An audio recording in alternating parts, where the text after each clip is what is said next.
When you have the mobility and strength, you're way less likely to get hurt. What role does flexibility play in athletic performance? Mobility plays a vital role. So mobility is movement around a joint.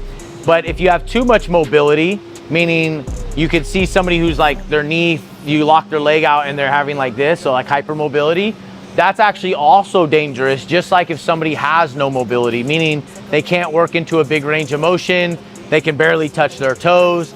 You're more likely to get hurt on both of those sides. So we want to find that middle. We want to have a good amount, a healthy amount of mobility, and then we want to have a good amount, a healthy amount of strength. When you have the mobility and strength, you're way less likely to get hurt, and you're going to have a significant increase in athletic performance because you're going to have better, more efficient movement patterns.